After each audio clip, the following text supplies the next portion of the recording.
Today on Green Country People and Places. Redbud Valley is a very special, unique place. I want to be a cowboy. Tom Mix was the very first good guy in a white hat. I'm born to be a cowboy. So I guess the $500 question I forgot to ask was the purpose of the fort. Well, the purpose of the fort was to keep the peace.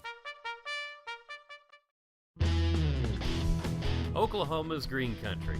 Can you let go my thumb and I can get you some more? It's full of unique places. This does remind me of the Flintstones house. This thing's huge. It's pretty impressive. And interesting people. This is the trading post here. I have a lot of paranormal activity over here. What is that, a horse? So come along with us and enjoy the ride.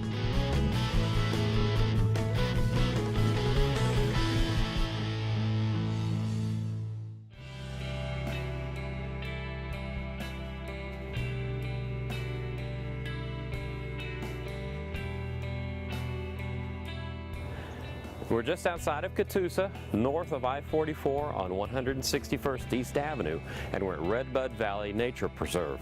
This is a really cool place if you want to come out, walk the trails, look at animals, or just get away from it all. Redbud Valley is a very special, unique place in all of Oklahoma, and it's kind of a little hidden gem. It's a valley that contains a lot of plants that you don't find anywhere else. In Oklahoma, we've got sugar maples here, Dutchman's breeches, blue ash, smoke the trees. larch, the fir, the mighty Scots pine, the lofty flowering cherry, the plucky little aspen, the limping... It's actually about a mile trail. It's more rugged. You think he can make the rugged trail okay, or? Oh, thanks a lot, yeah. You know, it's fun. You know she laughed immediately. I'm a lumberjack and I'm okay. I sleep all night and I work all day. No pets are allowed, so that this is kind of a special area for the wildlife that lives here, and that protects them and it protects your pets. Sorry, buddy, I don't make the rules. You do have to climb. It's not wheelchair or stroller accessible. I really like getting out in the woods and all the hiking, except for the fact that hiking involves walking. But it is nice out here. You cannot leave the trail here. This is a nature preserve. So this is generally a place for families to come or individuals to come and walk. Okay, we had this brilliant idea to make this look beautiful. That I'd walk into the shot, it'd be perfect, I keep going. Then I realized, then I have to go all the way back down there, get the tripod, bring it back up so I don't have a camera or a tripod on my shoulder during the shot. Well, I'm already worn out. So this is gonna be in the shot the rest of the piece. Oh man. Once you get up on top, you can take the woodland trail or the prairie trail. I always recommend taking the prairie trail just because it's more, takes you through a different habitat. It's a little bit longer. If you haven't been here before, that's a good one to take. And there's usually more wildflowers on that one in the spring. Now this is my kind of hiking. We're on the upper area, which is the wooded area. So we're in the forest, it's nice and flat, it's easy to walk on. And you are in nature. We've seen little animals running around. They're way off in the distance, so you have to be quiet to catch them, and I'm kind of noisy. But there are birds everywhere, sun's out, beautiful day. This is a perfect place to be. It's got diverse communities, bioregions. You climb up from the valley up onto the top where you've got a very thin soil. She's not kidding. We're in the woods. Take 2 steps and now we're in the plains area. We're in a whole different ecosystem. This is really cool from just seeing a few feet because of the trees. Now you look out over this whole plains area in front of us. This is really fun. Now, I'm no phlebotomist, but I am on TV a lot. So I know that I've now found a white thingy, some yellow flowers, and a green spiky thing. So there is a lot of diversity here. Take my word for it. You've got prickly pear cactus, we've got mammillaria cactus, which is a threatened or endangered species. A lot of university students come out and study the area for different things, botany, wildflowers, things like that. So it's very quiet and very restful. Here comes the sun. Here comes the sun. I say it's all right.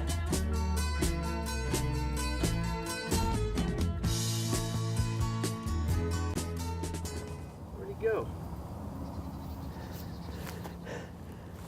Oh, let's go. Hey, I'm carrying the camera. I'm older than you.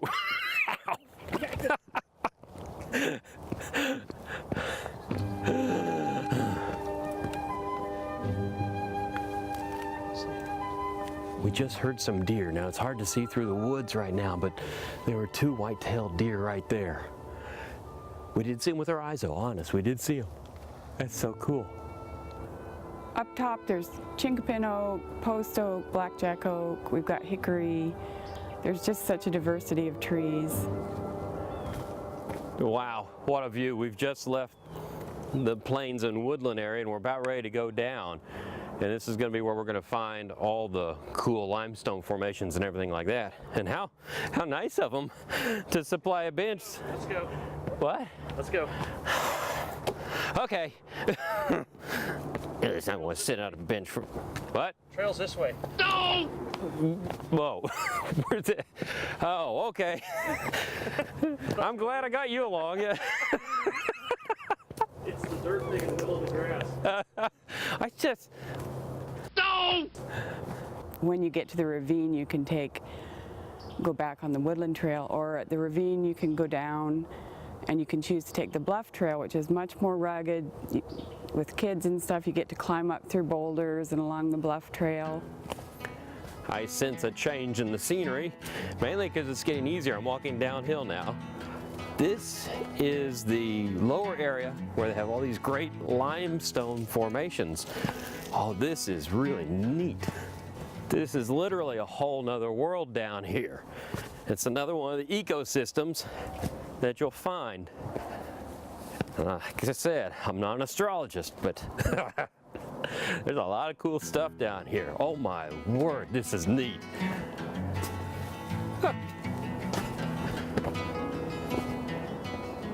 And then you come around to the bluff side along Bird Creek, and you've got limestone bluffs, small caves, all this kind of geology, which is very interesting to study. The Geological Society comes out here a lot and brings the classes out from TU in various areas.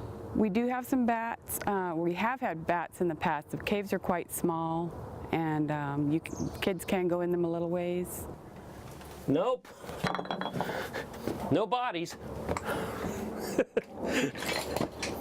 Get on the trail, stay on the trail, stay on the trail. We really don't encourage people to climb back in there too much because that does disturb the bats. And we usually close the caves off in the winter. Now he walks in quiet solitude, the forests and the streams, seeking grace in every step he takes. His side is turned inside himself to try and understand. Redbud Valley is an Eden. That's what I see it as. It's a very special place. Ferns, spleenworts, walking ferns, which is another very rare plant. If you turn over rocks looking for scorpions, because we do have scorpions here, or looking for tarantulas and things like that, please put the rocks back very gently and very carefully after you look. Go ahead, pick it up. No. I don't understand this. Okay, why do you want to turn over a perfectly good rock to see if there is a scorpion under it?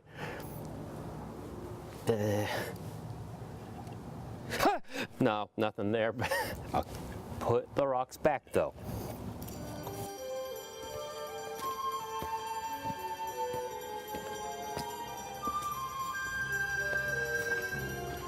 Now this is really neat. I mean, you're underneath all this overhanging rock, and back here I bet when it rains you have water cascading down like a little waterfall, and it's just impressive as all get out. But the neat thing is standing back here and looking back out over the valley. It's like looking out of a giant cave, and it's such a beautiful sight. They used to rappel out here. There's some old rings in the rocks, and we don't allow that anymore, no climbing. Where the springs are and stuff, that's where the Dutchman's breech is, false ruin anemone, trout lily, Solomon seal, all these wildflowers that grow here. Really cool aspect about Redbud Valley is when you come out here in the springtime. It's fall right now, but the flowers are incredible. The things that are blooming are fantastic. Also, there won't be drought conditions like there are now, and the stream will be full of water and the pond will be going too. You'll see a lot more wildlife, but still, even in the fall like this is a great walk, a great way to get away from all the hustle and bustle and into nature for a while. It's kind of a well-kept secret, and it's not that we're trying to keep it a secret, it's just that it's kind of out here on a two-lane country road, and you have to kind of look to find us. Sunshine on my shoulders makes me happy.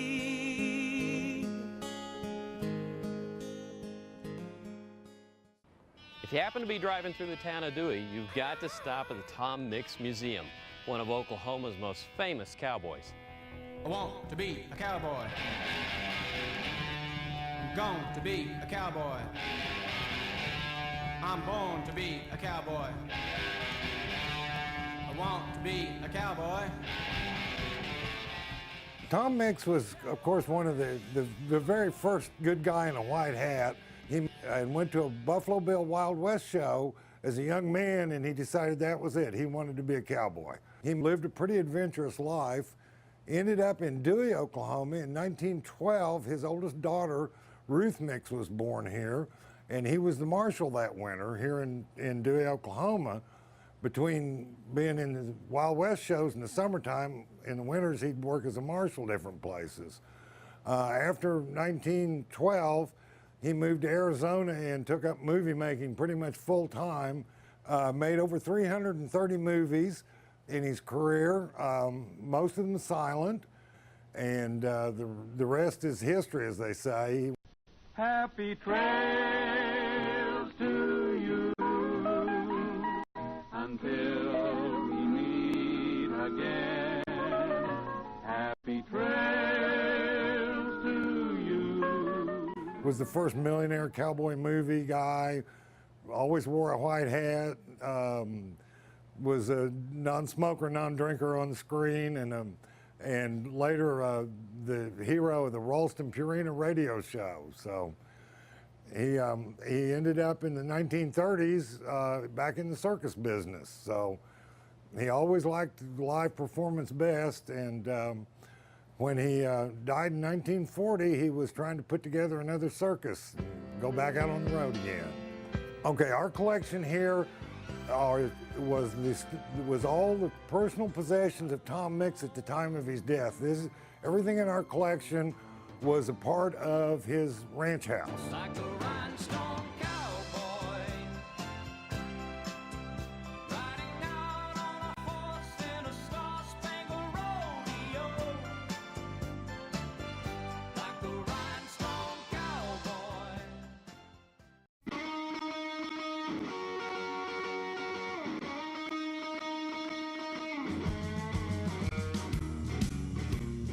We're in Fort Gibson, nice little neighborhood, but when you cross the street, lo and behold, you actually find a real fort. And Chris, you're going to be our guide today. Thank you very much. Welcome to Fort Gibson. So we are literally at a fort. So tell me a little bit about it. Well, what you're looking at right here, actually people ask if this fort has stood here since 1824. That's the founding date of Fort Gibson.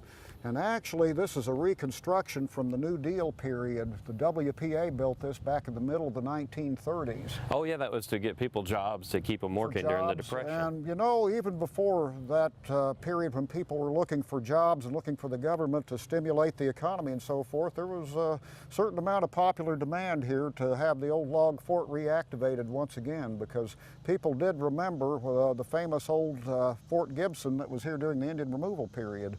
And that was really the time when this fort was at the peak of its fame and importance, you know, in terms of national policy. It really was an important place and very historic, obviously, but I do have one silly question. I saw all the movies, right, growing up as a kid. Where's the big, huge gate? Well, it wouldn't have made much sense to have a big, huge gate like that, but you know, we're looking at kind of a snapshot in time here. They had a time when they had the pickets and a gate for people to go through. At one point, there was an arch over that gate. But anyway, later on they took the pickets down. There was a spell when the fort was open, it was just a quadrangle of buildings. Really? There was another spell when they built extra pickets and extra blockhouses because they were worried about problems. And so anyway, like I say, what you're looking at here is about the way the place would have looked in the middle of the 1830s. Neat. Can we go on in? Let's go in. Okay.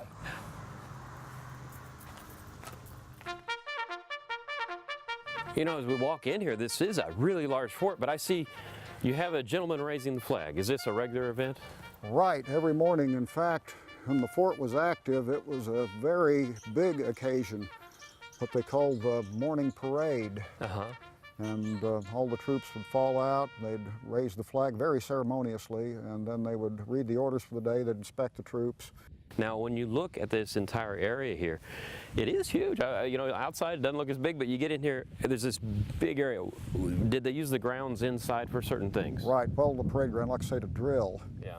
And, well, for other occasions, you know, on certain days, they actually had vendors come in here to sell things. We'd assume the local produce and so forth for the individual company messes. But anyway, any public occasion would have been in here. But the parade ground was a standard feature of any post, whether it was arranged as an enclosed fort like this one was, or whether it was a more open fort. Now, Corey is your reenactor today. Tell me about the uniform, because I don't remember seeing anything quite like this. It's white. Wool was the great military fabric of the 19th century, but for the summer uniform you had cotton or linen. And anyway, regulations stated very specifically when you could put on your summer uniform and wear it, and when you had to stop wearing it and put on the winter uniform, whether the weather agreed with that or not. You know, they had official dates. Right, so obviously the cotton's a little cooler, it breathes better for the summertime. Is that the whole purpose? Well, I believe that's the purpose, yes. How's it feel, Corey?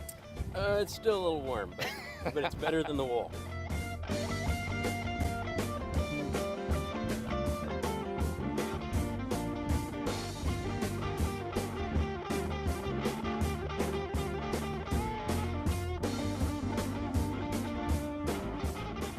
So what's this first room we're going to look at? Well, this room is an officer's kitchen. We've actually got a functional fireplace in here, and we can cook for the reenactors in this room when we have our living history events. Wow. So that's neat. You actually will have periods of time where you have reenactors come in here in full authentic garb, actually act like they're living here. Tourists can come through and see what it really was like to have people in this Right, place. at events like our fall encampment and our spring encampment. That's pretty neat. And I'm looking at things such as hand-hewn, I would say, baskets. It would hold food and things of that nature. That's pretty cool. And then you have over here the crockware. That's pretty cool to have that sort of thing. There weren't a lot of refrigerators back then. No, you had to really think about it. Now, they did have ice here, you know, an ice house, but that was pretty limited use. You really had to think about ways to preserve things without refrigeration. And I don't suppose that was so hard for people in the 19th century, since they weren't thinking that much about refrigeration anyway. But yes, salted and dried and smoked, you had to think along those lines. Well, and when you look at this room, the dimensions of the room are dictated by the size of the fort, the way it was built. This is actually the wall of the fort. Right, well, now you got to remember, this is a replica that's a little bit smaller. It's usually about 2/3 scale. Okay. Most things in here, but still, it would have been, yes, small. And actually, the size of a log structure, you know, you had to look at how tall the trees were that you were using for your, for your construction material. And so anyway, that was quite an influence over the size and shape of things in those days, but they did use local materials to build the original fort. And that meant mostly oak trees. In our modern replica, what you see are pine logs because that was what was available when they built the replica, but in the 19th century it would have been probably more oak. Well, they're kind of staying with the tradition of using what they had. Right. So once they cooked in their modern kitchen, the officers would eat in the officers' dining room? Right, yes, they tried to maintain as much decorum as they could whether they're on the frontier or not, so everybody had to, yes, exercise the best of manners. They usually dressed for meals, as far as we know, at least when they were here in garrison. And a lot of times they'd have furniture that they brought with them from the east. Now, furniture could be a real mixture here. You know, it might be something that they had made by the post quartermaster, might be some used item they picked up in their travels, or it might be something they brought from back home. But so the officers, though, would get the nicer stuff, I would think. think. Oh, yes. Well, the officers had also some kind of options as to what they could have in their quarters. The enlisted men were pretty well hemmed in by regulations. But what you can see here in this officer's sitting room, you notice they've got decor from all the places, again, that they visited during their duties. Well, I wouldn't even think about it. You know, you're in a fort, you're out in the wilderness to have a sitting room, but really this is your whole life. You have to have a little recreation area. What would this room be? This room is the Provost Marshal's room right here. They had somebody that was in charge of enforcement of regulations and so forth, and so they had a lot of offices here. And then next door we've got the adjutant's office. We know a lot about what we know about the Frontier Army because of the records that were kept, and a lot of these records were kept by the adjutant. So the adjutant's job was to keep records of what was happening? He kept records, and he wrote out orders for the commanding officer, and generally he was a pretty high-level administrator at a fort. So I guess the $500 question I forgot to ask was the purpose of the fort. This place, at that time, this part of the country was in a lot of flux, right? Right. Well, the purpose of the fort was to keep the peace, because one reason why the place was in a state of flux was because the high-level officials couldn't quite make up their minds what was going to happen to it. You know, you had one faction that wanted set aside for resettlement of the tribes from the east, southeast actually, and then you had people that wanted it to be opened up for settlement for people from Arkansas. But anyway, whatever was going to happen with it, there had to be peace and order, and you had groups here that did not get along. There was violence, people died. And this spilled over also into non-Indian communities, you know, so there was a lot of interest in kind of keeping the lid on things here. So this was the police force of the right, area. Exactly. We had a survey that was done by an officer of the 7th U.S. Infantry back in the 1830s, and he asked some of the men just how they enlisted, under what circumstances, why they enlisted. Some of them listed trouble with women, for example. It was harder to get a divorce in those days, and heading west out into the great beyond was one way to get away from your domestic problems. Other people thought they were going to find adventure out here, which they might or might not have. And anyway, some of them said that they also were in various states of intoxication when they were signed up. So the quality of person you got was the type of person occasionally you would have to correct their attitude? Right, the stocks, yes. It was public humiliation. Now also with the stocks, you then had a cell too, correct? Right, you could be locked up. In the original fort they had 3 cells. We've got that one there to show you conditions.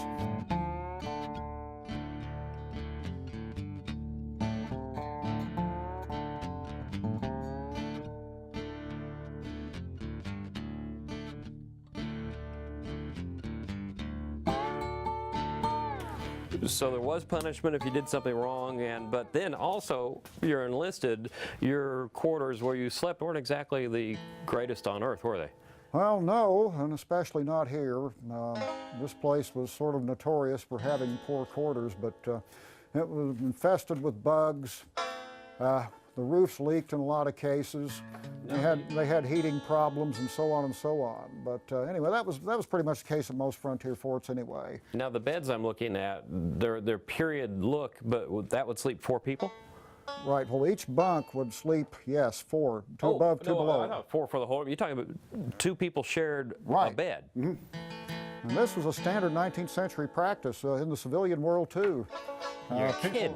People just kind of, sort of packed in together quite a bit. You know, there's a story Abraham Lincoln, when he was up and coming in his law career, you know, he had to share a room with, I guess it was one of his law partners and everything. But yes, and families did the same thing. There might be 2 beds for a family of 6 or 8 people. Like I say, the idea was to keep from freezing to death at night and have a place to sleep. You know, they didn't quite have the same modern notions about proper accommodations that we do. You gotta like your bunk buddy too, I guess. Oh yes. Well, there was an Army term in those days, bunkie. You know, your best friend, your cohort, your partner, somebody you got along with. That's where bunkie came from? Yes. Oh, that's cool. So anyway, but that persisted on through the 19th century. I think later on they came up with single bunks, but anyway, at this period, yes, it was still at least 2, and there were some places where it was 3.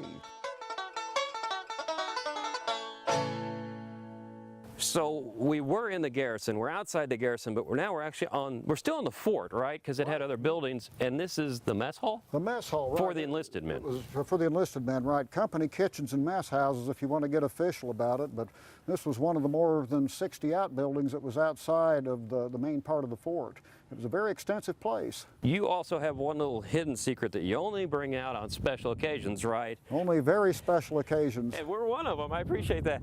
This is your pride and joy. This is actually something that predates the fort, right? And what is it? Right, well, I know it's a cannon, but I mean, tell us the history. It dates to 1815. As best as we know, this was a veteran of the Battle of Gettysburg. This was probably purchased by General Gorgas of the Confederacy to help the Confederate war effort. It was pretty badly obsolete by that time, I guess, it having been made in 1815, and yet the Confederates were... And it actually has a link to Napoleon? Right, the Napoleonic era. As you know, Napoleon finally made his last attempt to come back to power about 1815, so this dates to that era. That is incredible. Well, I have to tell you, we've only touched on the surface of this place. There's so much to talk about, but thank you for taking us around. Certainly, and thank you for coming. No problem.